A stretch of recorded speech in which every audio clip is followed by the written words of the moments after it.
Welcome to the Man Cave Podcast with Dan Casper.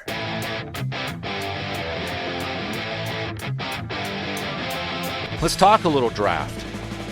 Packers potential prospect series continues as we look at a couple of players that could potentially be the Packers pick, whether it's their first round or maybe an early day 2 pick.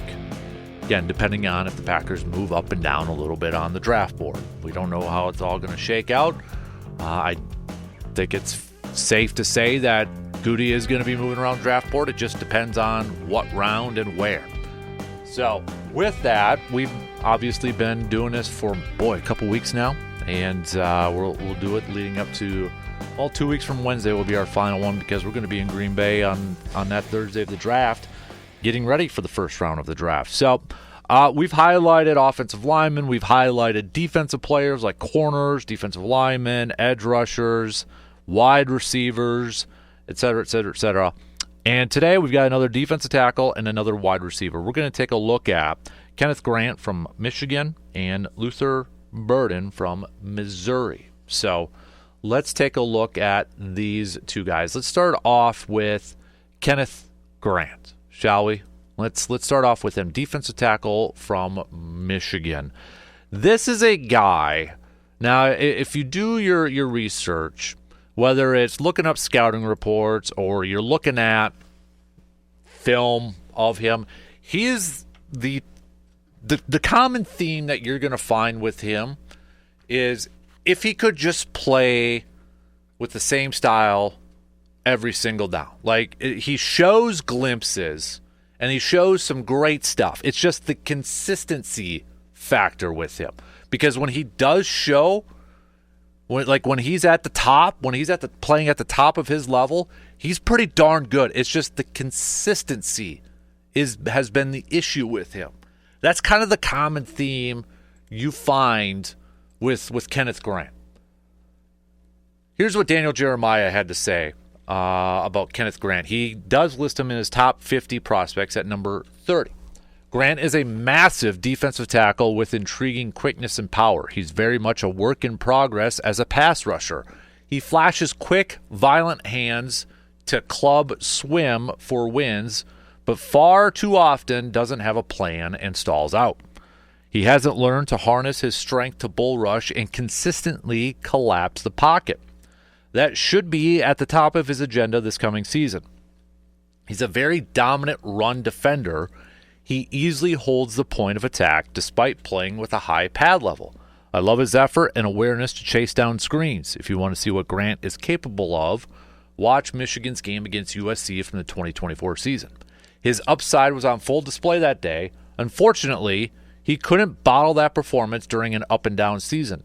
Overall, there is some assembly required, but his physical tools are very loud and worth the investment. So there you go. Again, the consistency, worth the investment. Might have to kind of a raw type of talent. Maybe not a guy that you can play almost every single down on the defensive side. Again, if you're a Packers fan, do you like hearing that? There's some stuff you obviously love hearing about. Great run defender. Packers may have a need after losing TJ Slayton in free agency. They may have a need to bring in a defensive lineman that excels at stopping the run. Kenneth Grant does that. But as of right now, doesn't give you a whole lot in the pass rush department. You look at his size, dude's big, 6'4", 330. And you look at what he did last year, third-team AP All-American, second-team All-Big Ten, 32 tackles, 6.5 tackles for loss, 3 sacks. Year before that, second-team All-Big Ten Conference, 29 tackles, 5 tackles for losses, 3.5 sacks. So you look at what he brings to the table, you're immediately going to get. Let's say Green Bay drafts him, okay? Let's say that's the pick for Green Bay. He's probably going to be brought in early down situations, obvious running situations. That's where he can affect games right away in the early part of his career. Something that Green Bay is going to have to work on is going to be his pass rushing skills.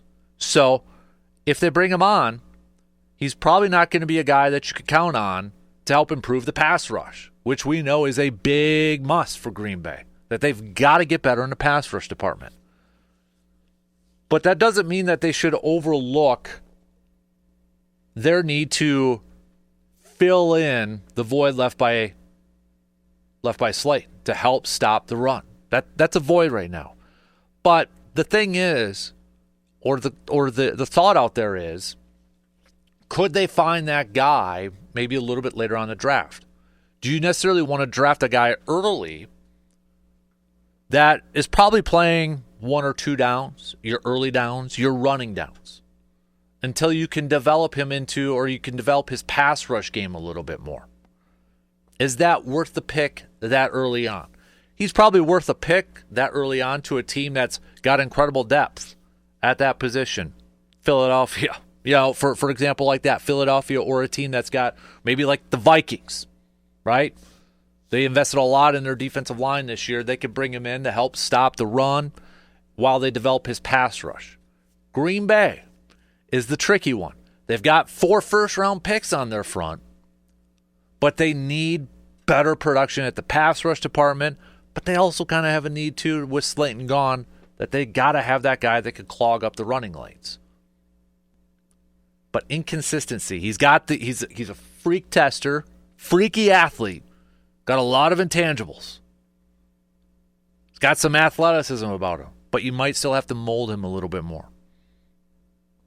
But I wouldn't be surprised Green Bay picks him. I mean, he fits the mold of what Goody especially has looked at when it comes to some of his draft picks, especially on the defensive side. Freaky athletes, let's mold him. The potential is there. The sky's the limit. The roof is the ceiling, as MJ likes to say. So I would not be surprised at all if that's the pick for Green Bay. But don't expect him in his rookie year to be a guy that's going to immediately improve your pass rush. Can help you with stopping the run, and he can affect games that way and improve the defense that way. But it ain't going to help you in the pass rush, at least right away. Luther Burden III, wide receiver out of Missouri. Let's talk about this guy. Now, this is a guy, if you've been looking at some of the mock drafts, I've seen him as high as being the first receiver picked. I've seen him as high as maybe being the third, possibly even the fourth receiver picked in this draft. So he's kind of been up and down on the draft boards out there. You look at his physical traits. He's 6 foot, a little over 205 pounds. And in 2024, this past year, first team All SEC, 6 receiving touchdowns, played in 12 games. The year before that, second team AP All-American, first team All SEC, ranked 9th. This was in 2023, ranked 9th in the FBS with over 1,200 receiving yards, plus 86 receptions, 9 receiving touchdowns. 2023 numbers-wise, yeah, a little bit better. But what does Daniel Jeremiah have to say? Burden is a quick, athletic slot receiver. He received a lot of quick hitters in Missouri's offense.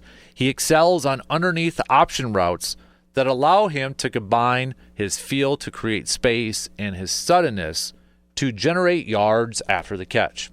He has outstanding body control, giving him the ability to contort and haul in poorly thrown balls. He is at his best with the ball in his hands. He can stop, start in a hurry, and possess the agility to make defenders miss in tight quarters. He has more to offer once he gets to the next level.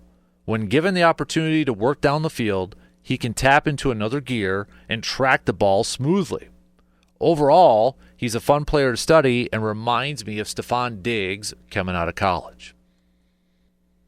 So what stands out to you when you hear Daniel Jeremiah talk about him? The thing that kind of stands out to me, and just, again, reading some more stuff over the weekend about him and watching some of the clips about him over the weekend, I almost feel like there's some untapped potential there.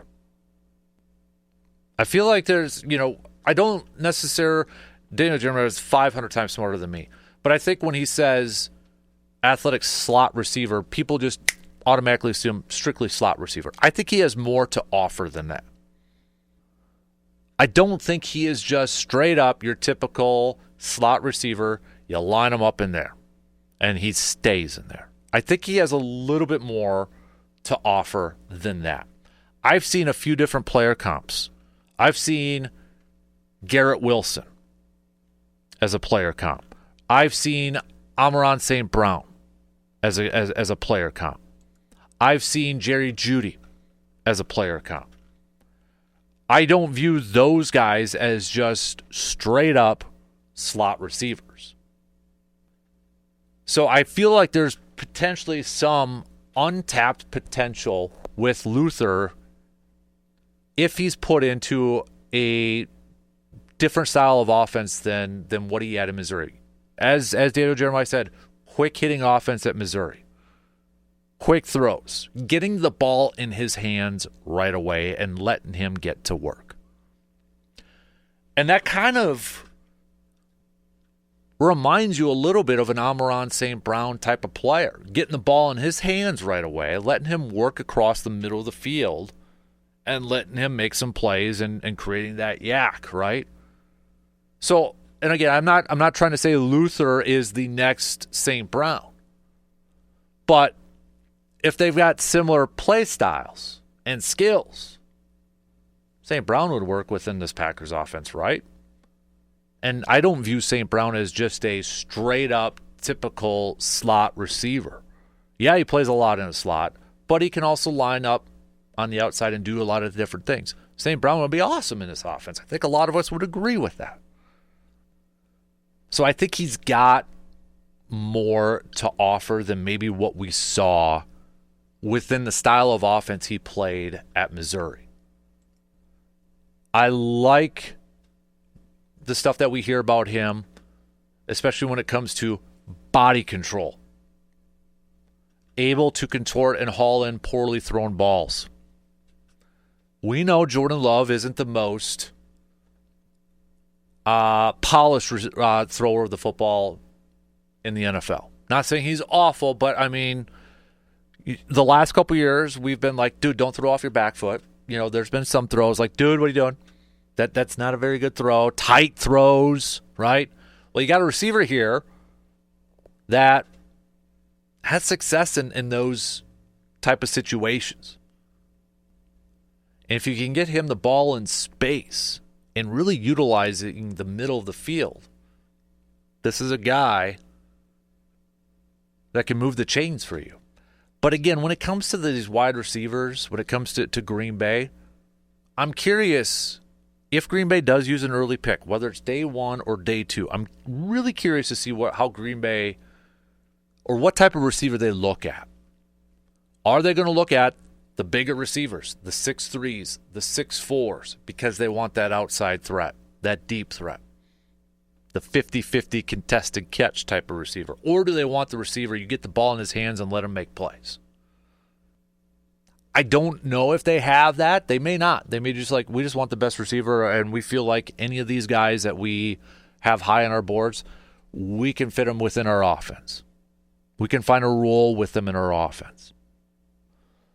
But there's so many different styles and different types of receivers in this draft that I'm really curious that if Green Bay does use an early pick on one of these guys, who that guy is going to be.